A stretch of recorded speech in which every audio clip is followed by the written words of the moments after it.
Donc, Paul, vous avez la parole. Le professeur De Breuil nous arrive de Bruxelles. Bruxelles, partie néerlandophone, où il dirige le centre de reproduction humaine de l'hôpital universitaire de Bruxelles. Paul, vous avez la parole. Merci beaucoup, la présidente. Merci beaucoup, monsieur Joannet, pour l'invitation. Il est sûr que quand j'ai reçu cette invitation, j'étais assez surpris. Et j'étais assez surpris parce que dans ma réflexion, il est sûr que la France a des lois de bioéthique assez conservatrices. La donation d'ovocytes, la recherche sur l'embryon, les cellules souches embryonnaires et le typage de l'embryon en cas de maladie grave chez l'autre enfant, bébé, médicament, entre guillemets, et d'autres. Ça fait qu'il y a des milliers de Français et Françaises qui quittent votre pays pour se faire traiter. Ça m'a toujours frappé. Et j'ai bien réfléchi, et dans mes contacts que j'ai eus avec la France, il y a deux choses qui m'ont frappé. C'est que vous avez un attachement extraordinaire au symbolisme embryonnaire. Et secondo, vous voyez partout des éléments psychologiques que, personnellement, j'ai difficile à croire. Donc, c'est assez grave. C'est assez grave parce que ça fait qu'au niveau de la recherche scientifique européenne, vous avez perdu beaucoup de poids en termes depuis, disons, 90. Donc, il y a certainement matière à réflexion. Et secondo, vous êtes vu dans le monde européen comme un pays assez conservateur, comme d'autres pays pas aussi graves que l'Italie ou l'Allemagne. De là, ma stupéfaction quand j'ai reçu la maternité de substitution, qui est un des sujets les plus difficiles à gérer dans notre domaine. En fait, c'est au niveau scientifique très très clair. Vous avez une femme qui est née sans utérus. Il y a une femme sur 4000, 5000, selon les statistiques, qui est née sans utérus. Et si vous avez l'habitude de parler avec ces femmes, c'est dramatique, parce que d'un jour à l'autre, la jeune fille qui a un grand problème voit que son monde va être tout à fait différent que ce qu'elle a voulu. Et en plus, évidemment, l'hystérectomie qui peut arriver chez les femmes jeunes. Du point de vue purement scientifique, c'est très clair. Il faut faire la mère de substitution par fécondation in vitro, qui n'est pas difficile à faire au niveau scientifique. Il est sûr que la technologie est simple. Il faut donner de la mère génétique, les ovocytes, replacer l'embryon et la mère de substitution va accoucher. Ça, c'est très clair, très facile au niveau purement théorique. On sait déjà depuis l'Ancien Testament, ça se faisait avec la mère de substitution traditionnelle. Mais il est remarquable que déjà en 1985, la première mère porteuse a été rapportée dans un journal extrêmement bien connu dans notre domaine, qui est le New England Journal of Medicine, par des cas américains. Ce n'est pas de demain que la question s'est posée. Entre autres, en Angleterre, il faut vous imaginer que 30% des hôpitaux offrent les mères porteuses. Donc, c'est une routine, une pratique de routine dans beaucoup d'hôpitaux anglo-saxons. Ce que moi j'ai fait pour vous, j'ai été bouquiné dans les publications et j'ai trouvé des exemples de pays qui ont rapporté les mères porteuses, les accouchements, les enfants, comme en Angleterre, aux Pays-Bas, Finlande, les États-Unis, Australie, Canada, les Indes et Israël.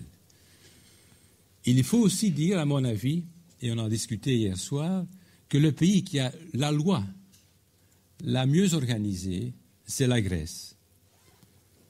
Et je pense sincèrement qu'avant de to reinvent the wheel, je pense qu'il faut lire la loi grecque.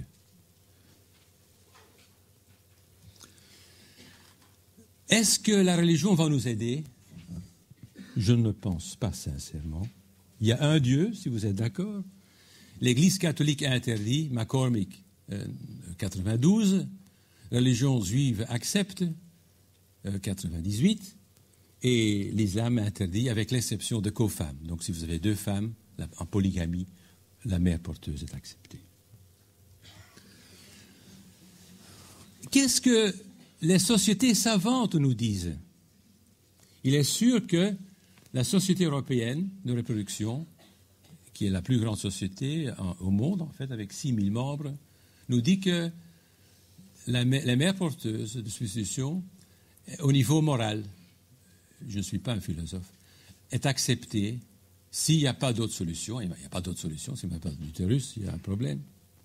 Et en effet, l'indication majeure, c'est la femme qui est née sans utérus ou qui a perdu son utérus pendant sa vie. Il est sûr qu'il ne faut pas payer, mais si vous avez des choses à régler, il faut les compenser, ce qui est, à mon avis, normal. Tout le monde accepte cette idée.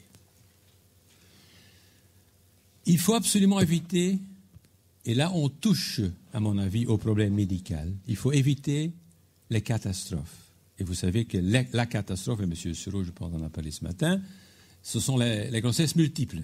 Donc, cette société savante nous dit qu'il faut replacer un embryon afin d'éviter les grossesses multiples. Je pense que c'est un point, si on l'accepte, extrêmement important. Il y a des exceptions, il faut replacer 2 embryons. Sincèrement, je ne le ferai pas.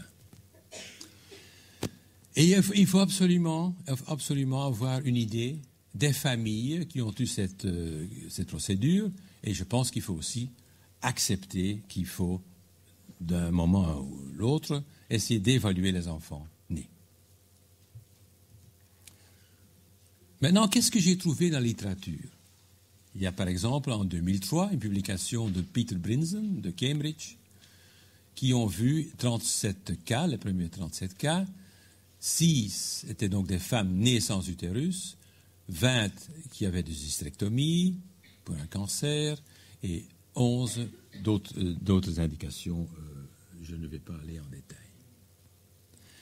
Il y a un groupe américain, 2000, publication en 2000, en fertilité stérile, 112 couples, donc c'est un chiffre assez important, 31 enfants qui sont nés sans problème.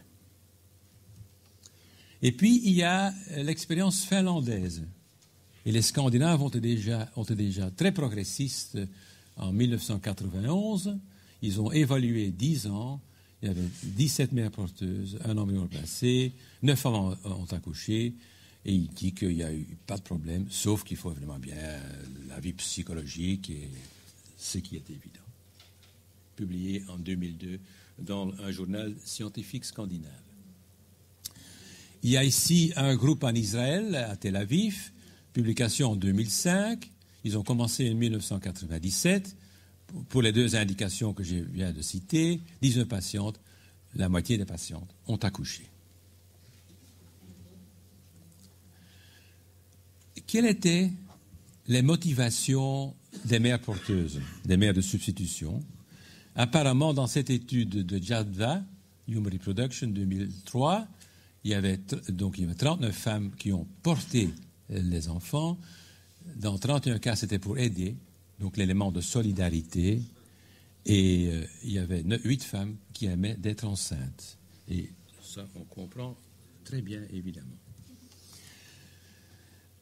Il est sûr aussi que, quand on revoit cette publication, que la plupart des mères de substitution ont eu un élément très positif dans le vécu de cette expérience. Et ce qui est tout à fait remarquable, c'est qu'il y avait des relations extrêmement importantes et positives entre la mère qui a porté l'enfant, la mère de substitution, et la mère génétique qui a donné ses ovocytes. Maintenant, mes réflexions. Vous savez qu'en Belgique, Il n'y a pas de loi pour le moment.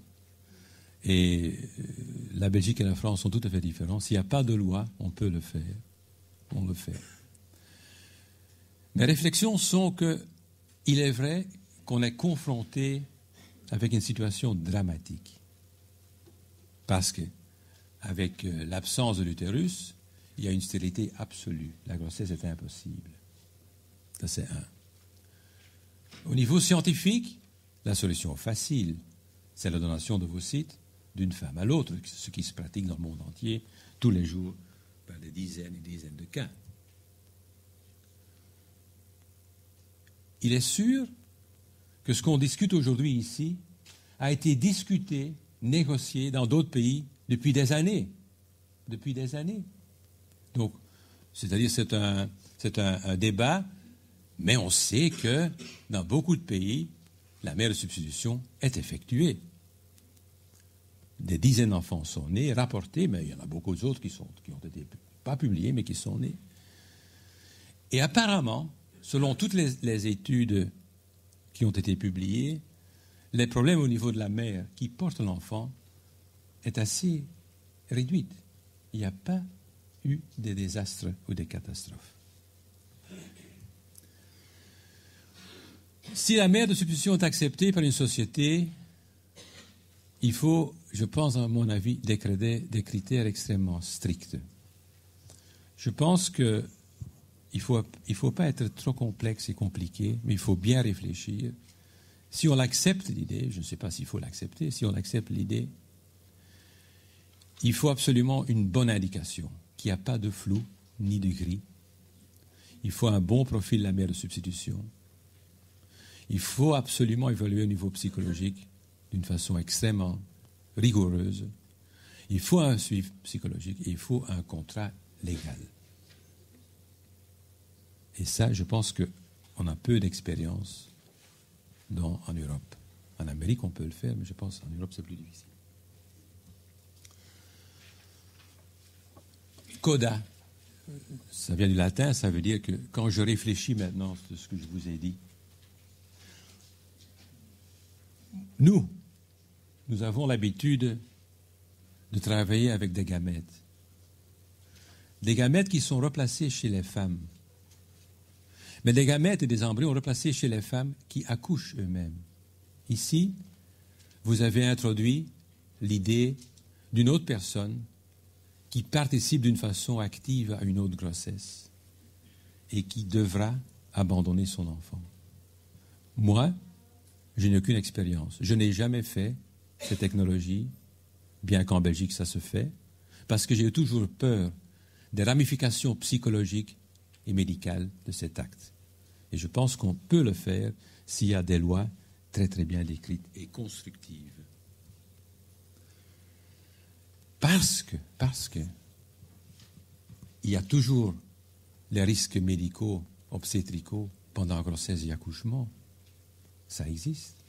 Et je pense que les obstétriciens ici dans la maison, le professeur Lansac, le professeur Sureau, sont certainement d'accord avec moi, que même la grossesse qui s'annonce excellente peut avoir un grand problème. Les risques psychologiques, je ne suis pas une femme, je ne peux pas juger, mais je n'ai jamais été enceinte. Les femmes enceintes peuvent témoigner. Et je pense aussi que, et c'est pour ça qu'il faut un contrat bien établi, que le risque d'un conflit émotionnel en présence d'un enfant normal est toujours là quand même. Donc, je peux peut-être conclure, Madame la Présidente, que dans plusieurs pays, la pratique de la mère porteuse est acceptée et légiférée. Que les opinions religieuses et philosophiques diffèrent selon la religion, ce qui est tout à fait acceptable et ne nous aide pas.